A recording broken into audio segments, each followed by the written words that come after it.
Yo, what's up guys, gimana kabar semuanya? Sehat-sehat kan? Buat yang lagi sakit, Mimin doakan semoga cepat sembuh ya. Film yang akan Mimin bahas kali ini yaitu kelanjutan dari aksi 4 pesulap keren. Buat yang belum nonton Now You See Me pertama, silakan kalian cek link di deskripsi video ini ya. Oke, Mimin gak mau berlama-lama di awal. Ya, ayahnya, anak laki-laki itu adalah Dylan. Ayah Dylan akan melakukan pertunjukan luar biasa dan juga berbahaya. Ayahnya akan dimasukkan ke dalam brankas yang terkunci lalu dilemparkan ke dalam sungai. Dylan meminta ayahnya untuk tidak melakukan pertunjukan berbahaya itu. Namun ayahnya meyakinkan Dylan bahwa ia akan baik-baik saja. Ayah dan anak itu menyamakan waktu pada arloji masing-masing. Ayah Dylan menyuruh Dylan untuk menghitung hingga 300 detik. Maka saat itulah ayahnya akan menampakkan diri. Sebelum pergi, ayah Dylan memberikan pelukan hangat pada Dylan. Saat waktunya tiba, ayah Dylan dimasukkan ke dalam brankas dan dilempar ke sungai.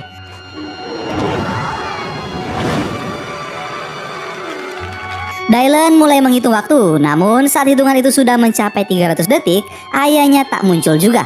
Dylan tetap terus menghitung, sedangkan orang-orang sudah panik dan mulai memberi pertolongan. Dylan turun dari tempat duduknya dan ia ingin ikut mencari keberadaan ayahnya. Namun para petugas menahan Dylan hingga Dylan menangis dan meronta ingin bertemu ayahnya. Scene pun berpindah ke masa sekarang menampilkan Daniel yang pergi menuju kereta bawah tanah. Ia menemukan sebuah ruangan asing. Saat ia memasukinya ada suara yang berbicara dengannya. Daniel berkata pada suara misterius itu bahwa ia lelah bersembunyi dari orang-orang dan juga perkataan Dylan yang meminta mereka untuk terus bersabar. Saat Daniel ingin pergi dari ruangan itu, suara misterius berkata bahwa sepertinya Daniel ingin menjadi pemimpin menggantikan Dylan. Dan jika memang Daniel ingin menjadi pemimpin, maka teruslah berusaha. Pendapat dan usaha Daniel akan sangat dihargai. Suara misterius itu juga berkata bahwa kini Dylan dan Sang Mata memiliki rencana untuk bisnis selanjutnya. Lalu suara misterius itu memberitakan Daniel untuk pergi, maka pergilah Daniel. Di sisi lain menampilkan Dylan yang berada di kantornya dan meminta seorang wanita yang merupakan atasannya yang bernama Natalie untuk mendengarkan rencana Dylan untuk menangkap keempat pesulap yang dulunya gagal ia lakukan.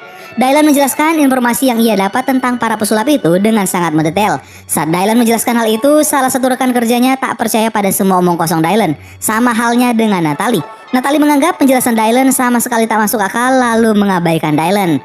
Scene kemudian berpindah menampilkan Daniel yang pergi menuju apartemennya lalu bertemu dengan seorang wanita asing yang berada di dalam apartemen miliknya.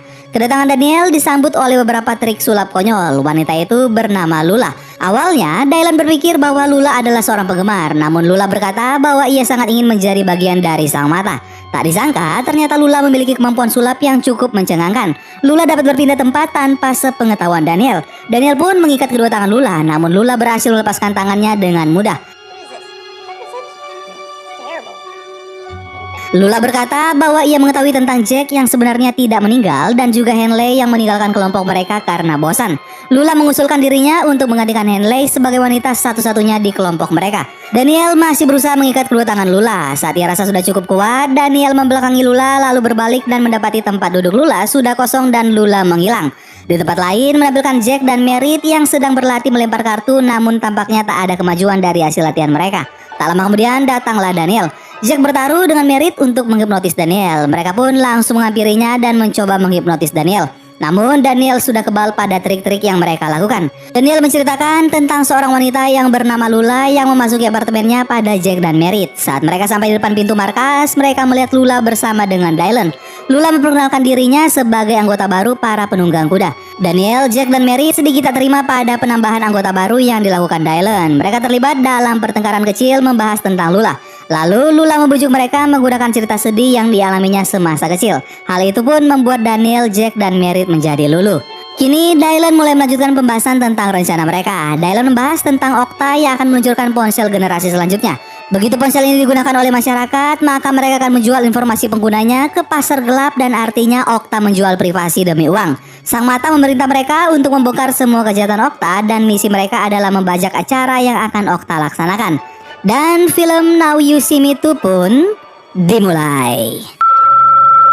Tepat pada hari di mana acara besar untuk merayakan rilisnya ponsel Okta diadakan, para pesulap menjalankan tugasnya masing-masing. Diawali oleh Jack yang menyamar menjadi penjaga pintu untuk memeriksa barang-barang yang dibawa oleh pengunjung. Jack memberikan sebuah kertas dan juga pesan pada rekannya lalu pergi. Jack kemudian memberitahu Dylan bahwa tugasnya sudah selesai.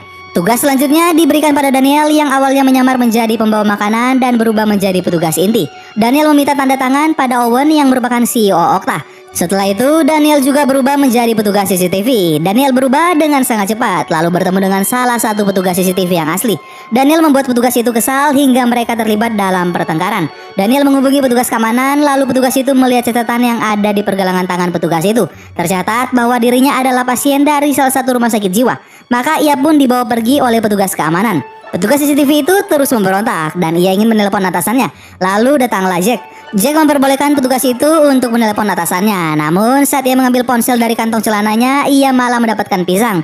Para petugas keamanan semakin yakin bahwa memang dia pasien dari rumah sakit jiwa.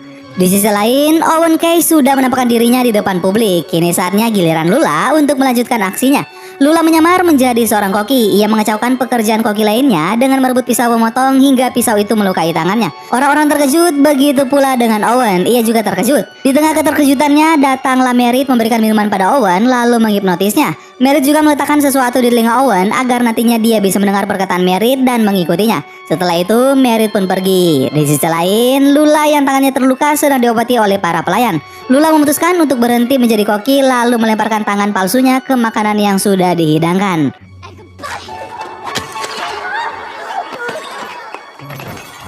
Daniel, Jack, Lula, dan Merit kini menjadi penonton. Acara Okta sudah dimulai. Saat Owen sudah menampilkan dirinya dari layar monitor, Merit mulai berkata-kata. Owen yang tadinya sudah dihipnotis mengikuti semua perkataan Merit. Owen mengakui semua kejahatannya dan juga memperkenalkan para pesulap. Daniel, Lula, dan Merit pun tampil di depan publik. Di sisi lain, Jack masih menyamar menjadi petugas keamanan. Saat melihat kedatangan tim FBI, Jack memberitahunya pada Dylan dan Dylan pun datang menghampiri tim FBI. Jack menutup seluruh pintu masuk sehingga tim FBI tidak dapat masuk. Di tengah-tengah acara yang dibawa oleh ketiga pesulap itu, tiba-tiba mikrofon mereka berhenti berfungsi.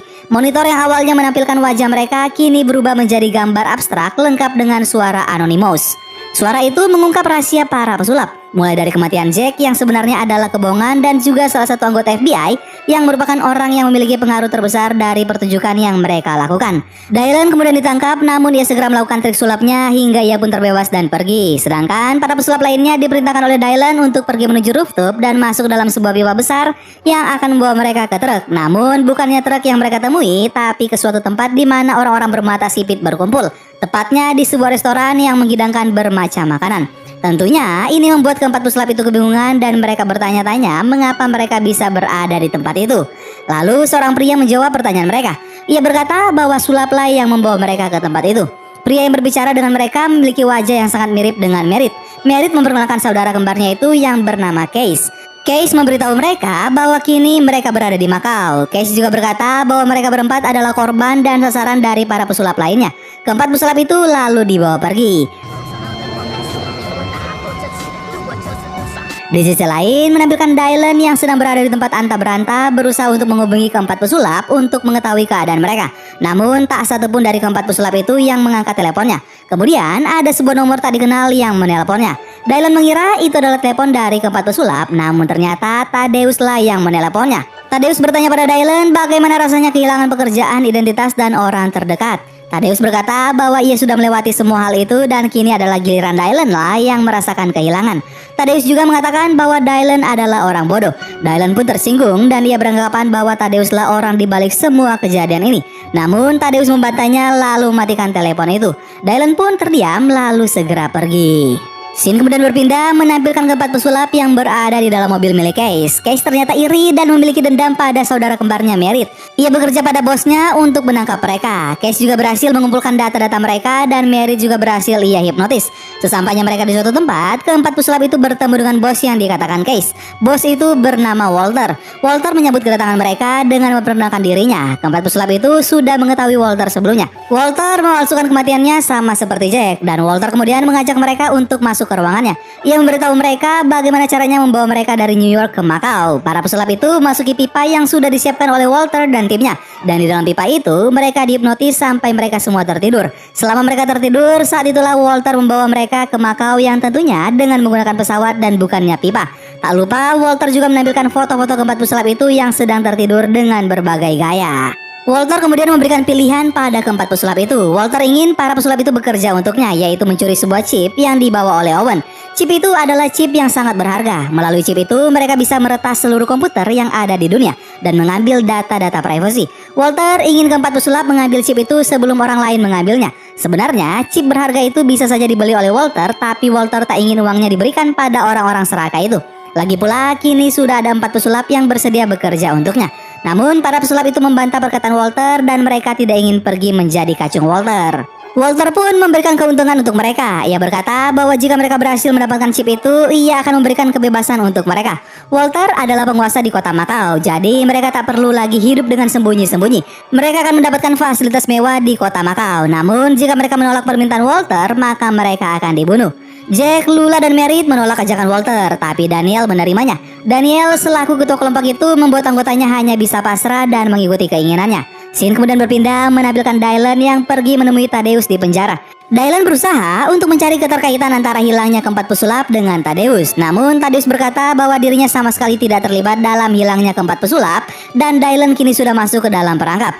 Thaddeus mengajak Dylan untuk membuat suatu kesepakatan, yaitu dengan membebaskannya dari penjara dan menyelamatkan keempat pesulap itu. Di sisi lain, keempat pesulap itu kini mencoba untuk mencari rekan pesulap yang berasal dari Sang Mata untuk membantu mereka. Keempat pesulap itu pergi ke sebuah toko yang menjual peralatan sulap untuk membantu. Jadi AFD.